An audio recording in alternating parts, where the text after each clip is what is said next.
सारे भाइयों ने सब हाथ जोड़कर राम राम, सत श्री अकाल, आदाब। साथियों, हमारे देश के कृषि मंत्री शिवराज सिंह चौहान जी ने परसों संसद के अंदर एमएसपी गारंटी कानून और स्वामीनाथन आयोग की रिपोर्ट के ऊपर कुछ बातें कही हैं और उन्होंने प्रधानमंत्री नरेंद्र मोदी जी और खेतीबाड़ी को लेकर भी कुछ दावे किए हैं बड़े बड़े। तो उसको समझना बड़ा जरूरी है। जो उन्होंने तथ्य रखे हैं वो सही हैं या गलत हैं, उनकी जांच पड़ताल करना बड़ा जरूरी है। पहले मैं आपको बता दूं ये बात शुरू कहां से हुई। 8 जुलाई को एसकेएम नॉन पॉलिटिकल और किसान मजदूर मोर्चा ने कहा कि बीजेपी के 240 सांसदों को छोड़ के बाकी सभी सांसदों को हम अपना मांग पत्र देंगे और उनसे ये मांग करेंगे कि वो संसद में एमएसपी गारंटी कानून के मुद्दे को उठाएं, स्वामीनाथन आयोग की रिपोर्ट के लागू करने के मुद्दों को उठाएं। इस तरीके से हमने उनको मांग पत्र दिया। 8 जुलाई को पूरे देश भर में ये दिया गया। उसके बाद हमने बीजेपी के अलावा जितनी भी पॉलिटिकल पार्टियां थी उनके लीडरशिप को हमने लेटर भी लिखा कि भाई हमें आपसे मिलने के लिए समय चाहिए, किसानी मुद्दों पर चर्चा करने के लिए समय चाहिए। तो उसी के तहत कांग्रेस पार्टी के जो मुख्य नेता हैं, जो विपक्ष के भी नेता हैं, राहुल गांधी जी ने भी मिलने का समय दिया और हमारी 24 जुलाई को संसद के अंदर उनसे मुलाकात भी हुई और एमएसपी गारंटी कानून समेत किसानी मांगों पे चर्चा हुई। उसके बाद बीजेपी पूरी एक्टिव हो गई। और एक बात महत्वपूर्ण ये भी है यहां पे बतानी कि 10 जून को अभी हम जहां खनौरी बॉर्डर पे बैठे हैं, इसी खनौरी बॉर्डर पे तृणमूल कांग्रेस के ममता बनर्जी जी की पार्टी के 5 सांसद भी आए थे किसानों से बात करने के लिए, किसानों के मुद्दों को समझने के लिए। तो जो संसद का सत्र अब जो ये चल रहा है और जो पहले वाला सत्र था जिसमें शपथ ली सभी सांसदों ने, उसके अंदर भी किसानी मांगों पे खूब चर्चा हुई। उस सत्र के दौरान भी हमारे देश का संसद, हमारे देश की सबसे बड़ी पंचायत किसानी मुद्दों से गूंजी। और उसी चीज को आगे बढ़ाते हुए बीजेपी के अलावा तमाम पॉलिटिकल पार्टियों के सांसदों ने इस सत्र में भी किसानी मुद्दों पे जोरदार तरीके से अपनी बातें रखी। तो उस चीज का जवाब देते हुए देश के कृषि मंत्री शिवराज सिंह चौहान जी ने कहा अभी परसों कि भाई 2008-9 में जब यूपीए की सरकार थी, यानी कांग्रेस की जब सरकार थी, तो उस समय संसद के अंदर एक बात डिस्कस हुई थी। कैबिनेट की मीटिंग का एक नोट उन्होंने बताया जिसमें कांतिलाल भूरिया, शरद पवार जी, कांतिलाल भूरिया जी और केवी थॉमस जी, इन 3 मंत्रियों के बारे में चर्चा करी। और शिवराज सिंह चौहान जी ने बताया, वो कैबिनेट नोट भी उन्होंने प्रेजेंट किया परसों भी संसद में, जिसमें उस समय इन तीनों मंत्रियों ने यह कहा था कि भाई C2 + 50% फार्मूले के हिसाब से फसलों का एमएसपी देंगे तो मार्केट में दिक्कत आ जाएगी, मार्केट डिस्टर्ब हो जाएगी। यानी कुल मिला के एक तरीके से स्वामीनाथन आयोग के C2 + 50% फार्मूले को लागू करने के मुद्दे पे उस समय की सरकार ने असहमति जताई थी। ये बातें शिवराज सिंह चौहान जी ने रखी परसों। पहले तो सबसे पहली बात तो समझना यह जरूरी है कि 2006 में स्वामीनाथन आयोग की रिपोर्ट आई थी और 2014 तक कांग्रेस की सरकार, यूपीए की सरकार सत्ता में थी, उन्होंने उस रिपोर्ट को लागू नहीं किया। ये एक फैक्ट है, ये एक सच है। लेकिन बात है इससे आगे की, मुद्दा है इससे आगे का।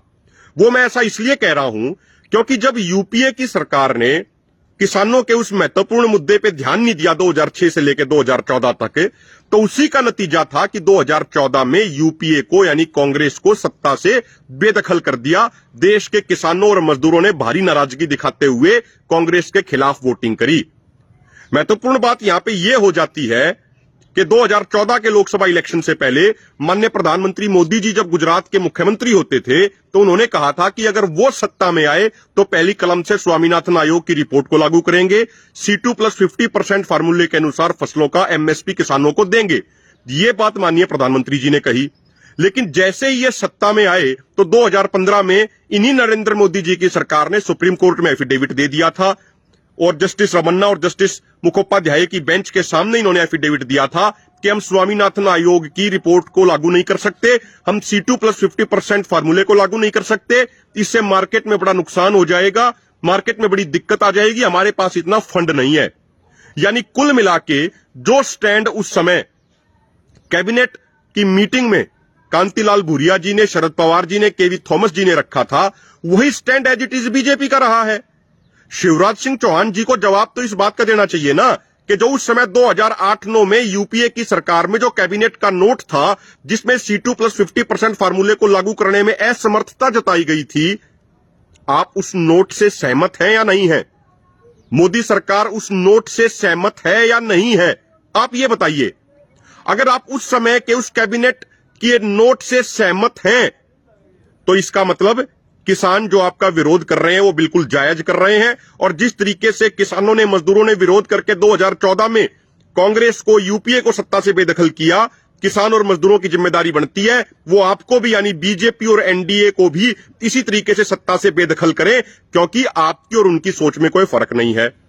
और यदि आप उस समय के उस कैबिनेट मीटिंग के नोट से असहमत हैं, तो आपने 2014 से 2024 तक स्वामीनाथन आयोग की रिपोर्ट के C2+50% फार्मूले को लागू क्यों नहीं किया?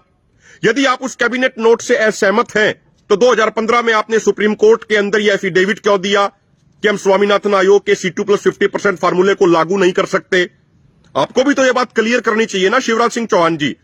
और अगली बात, शिवराज सिंह चौहान जी, आप ये बताइए, आपने कहा कि माननीय प्रधानमंत्री जो मोदी जी हैं, ये किसान कल्याण के लिए पूरे तरीके से समर्पित हैं। शिवराज सिंह चौहान जी, आपसे एक बात पूछना चाह रहे हैं, अगर ये इतने समर्पित हैं किसान कल्याण के प्रति, तो पिछले 5 सालों में हमारे देश के वित्त मंत्रालय ने जितना पैसा कृषि मंत्रालय को अलॉट किया, 5 सालों के आखिर में आके कृषि मंत्रालय ने उसमें से 1 लाख करोड़ रुपया वापस वित्त मंत्रालय को भेज दिया। यानी जितना पैसा किसानों के लिए अलॉट किया गया था, वो भी कृषि मंत्रालय पूरा यूज नहीं कर पाया और 1 लाख करोड़ रुपया उल्टा वित्त मंत्रालय को भेज दिया। तो फिर आपकी किसान कल्याण के प्रति आपकी समर्पण भावना कहां गई?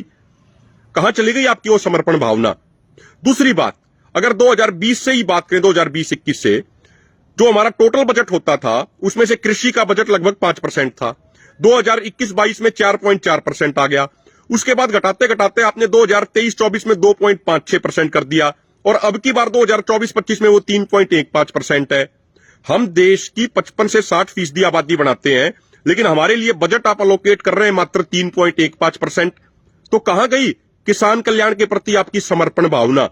और अगली बात, यदि आप किसान कल्याण के प्रति समर्पित हैं मोदी जी, तो जो 13 फरवरी से ये किसान आंदोलन 2 शुरू हुआ, अगर आप किसानों के प्रति समर्पित होते, तो इस आंदोलन के दौरान पुलिसकर्मियों ने जिस तरीके से जहरीली गैसों का इस्तेमाल देश के अन्नदाता के ऊपर किया, जिस तरीके से गोलियां किसानों के ऊपर चलाई गई, जिस तरीके से किसानों के ऊपर सीधे इंजेक्टर मोर्टारों से हमला किया गया, आप वो हमला नहीं कराते यदि आप किसान कल्याण के प्रति समर्पित होते। यदि आप किसान कल्याण के प्रति, यदि ये एनडीए बीजेपी की सरकार समर्पित होती, तो किसानों के ऊपर गोलियां चलाने वाले अधिकारियों को राष्ट्रपति मेडल से सम्मानित करने की सिफारिश हरियाणा की भाजपा सरकार द्वारा ना करी जाती। तो आप ये ढोंग रचना छोड़ दीजिए शिवराज सिंह चौहान जी कि भाई आप किसान कल्याण के प्रति बड़े समर्पित हो। और एक अन्य बात, शिवराज सिंह चौहान जी, आपने कहा कि 2014 के बाद से मोदी सरकार के नेतृत्व में किसानों के एमएसपी में बड़ी रिकॉर्ड तोड़ बढ़ोतरी हुई है।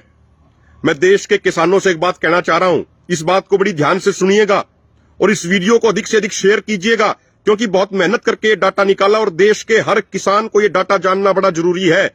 जितने भी साथी जुड़े हैं वो इस वीडियो को अधिक से अधिक शेयर कर दें, इस वीडियो को जितनी ज्यादा आप शेयर कर सकते हो। अब जो मैं डाटा बताने जा रहा हूं, शिवराज सिंह चौहान जी, 2003-4 में जो गेहूं का समर्थन मूल्य था, जो गेहूं का एमएसपी था, वो था 630 रुपया क्विंटल 2003-4 में। 2013-14 के आते आते वो गेहूं का जो समर्थन मूल्य था वो हो गया 1400 रुपए क्विंटल। यानी उस समय यूपीए की सरकार के दौरान एमएसपी जो गेहूं का बढ़ा 10 सालों में, वो 630 रुपए से बढ़ के 1400 रुपए प्रति क्विंटल हो गया। यानी उसमें बढ़ोतरी हुई 122% की, 122% की उसमें बढ़ोतरी हुई। 2013-14 में जिस गेहूं का एमएसपी 1400 रुपए क्विंटल था, आपकी सरकार आते आते 2023-24 यानी 10 सालों में वो बढ़ के हो गया 2275 रुपया क्विंटल। यानी आपके 10 सालों में उसमें बढ़ोतरी हुई मात्र 62.5% की। अब आप आ जाइए मोटे वाली जीरी की बात कर लीजिए, धान की बात कर लीजिए। अब आप 2003-4 में उसका एमएसपी था 550 रुपया प्रति क्विंटल। वो आते आते 2013-14 के आते आते उसमें बढ़ोतरी होके वो हो गया 1310 रुपया प्रति क्विंटल। यानी उसमें बढ़ोतरी हुई लगभग 138% की। और 2013-14 में जिस धान का एमएसपी 1310 रुपए क्विंटल था, आपके 10 सालों में यानी 2023-24 तक वो बढ़ते बढ़ते हो गया 2183 रुपया क्विंटल, यानी आपके कार्यकाल में उसमें बढ़ोतरी हुई 67% की। यानी 2003-4 से लेकर 2013-14 तक गेहूं के एमएसपी में यूपीए के समय बढ़ोतरी हुई 122% की और आपके 10 सालों में बढ़ोतरी हुई 62.5% की। उसी तरीके से मोटे वाले धान में 2003-4 से लेकर 2013-14 तक बढ़ोतरी हुई 138% की और आपके 10 सालों में वो बढ़ोतरी हुई 67% की। तो आप ये झूठ क्यों बोलते हैं देश के सामने कि आपके कार्यकाल में बहुत रिकॉर्ड तोड़ बढ़ोतरी हो गई? आपका 2014 में आपका शासन आने से पहले के 10 सालों में गेहूं और धान के एमएसपी में जितनी बढ़ोतरी हुई थी, जितने प्रतिशत बढ़ोतरी हुई थी, आपके 10 सालों में उसका लगभग आधा ही बढ़ोतरी हो पाई है। और एक और महत्वपूर्ण बात, मैंने पूरा डाटा निकाला हर साल की इन्फ्लेशन का, हर साल की महंगाई दर का, और जब वो 2013-14 से लेकर 2023-24 तक इन्फ्लेशन काउंट करी तो टोटल इन्फ्लेशन की जो परसेंटेज बनती है वो बनती है लगभग 57%। और आपने बढ़ोतरी की है 62% की गेहूं में और 67% की आपने मोटे वाले धान में। तो अगर महंगाई को काउंट कर लेंगे तो आपकी ये बढ़ोतरी तो ना के बराबर है। महंगाई बढ़ा के आपने किसान का खर्चा बढ़ा दिया और आप कह रहे हैं हमने किसान की इतनी कीमत बढ़ा दी। अरे आपने खर्चा भी तो बढ़ा दिया, इस चीज का भी तो आप ध्यान रखिए। और दूसरी बात, अगर आप खेती वाले जो लागत की अगर आप बढ़ोतरी की बात करोगे, पेस्टिसाइड की, बीज की, इन चीजों में अगर आप महंगाई की बढ़ोतरी की बात करोगे तो ये एक साल में एवरेज 6.5% की बढ़ोतरी हुई है, 10 सालों में बढ़ोतरी होगी 65%। और आप कह रहे हो कि गेहूं में आपने 62% बढ़ा के रिकॉर्ड तोड़ बढ़ोतरी कर दी, धान में 67% बढ़ा के आपने रिकॉर्ड तोड़ बढ़ोतरी कर दी। अगर आप इस महंगाई को काउंट करेंगे तो आपकी बढ़ोतरी तो ना के बराबर है। और अगर आप बिना महंगाई को काउंट करें 2003-4 से 2013-14 के डाटा से कंपेयर करेंगे तो भी आपकी बढ़ोतरी आधी है, 50% है। तो आपने कौन सा रिकॉर्ड तोड़ बढ़ोतरी कर दी। अगली बात, शिवराज सिंह चौहान जी, आपने कहा कि आप खेती को लाभकारी बिजनेस बनाने के लिए, लाभकारी धंधा बनाने के लिए आपकी सरकार समर्पित है। मैं आपसे एक बात पूछना चाह रहा हूं शिवराज सिंह चौहान जी, वो लाभकारी आप बनाओगे कैसे? लाभकारी बनाने के लिए जरूरी है एमएसपी का गारंटी कानून, जिसकी बात सबसे पहले मोदी जी ने 2011-12 में कंज्यूमर अफेयर कमेटी का चेयरमैन होने के नाते करी थी। लेकिन 2014 से 24 आ गया, आपने तो अब तक एमएसपी गारंटी कानून बनाया नहीं। और ओईसीडी की रिपोर्ट इस चीज की गवाह है कि 2022 में एक साल में सिर्फ जिस एमएसपी का वादा केंद्र सरकार ने किया था वो एमएसपी किसानों को ना मिलने के कारण और अचानक से फसलों के इंपोर्ट एक्सपोर्ट संबंधित पॉलिसीज को बदलने के कारण सिर्फ एक साल में किसानों को 14,78,000 करोड़ का घाटा हुआ है।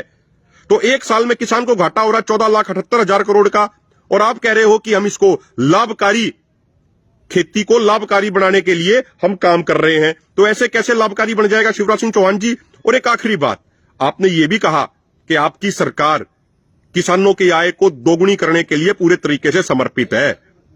शिवराज सिंह चौहान जी, ये आय दोगुनी करने का नारा तो 2022 तक का था। आपने कहा था 2022 तक आय दोगुनी कर देंगे, अब तो 2024 आ गया। अब वो 22 तक वाला जुमला नहीं चलेगा, अब कोई नया जुमला ढूंढ के लाइए। और अगर आप आय दोगुनी करने की भी बात करेंगे तो आपको बता दूं, ICAR, Indian council for agriculture research, ने अभी एक डाटा दिया, उसमें उन्होंने कहा कि 75,000 किसानों की आय दोगुनी होगी। उन 75,000 किसानों का जिक्र किया।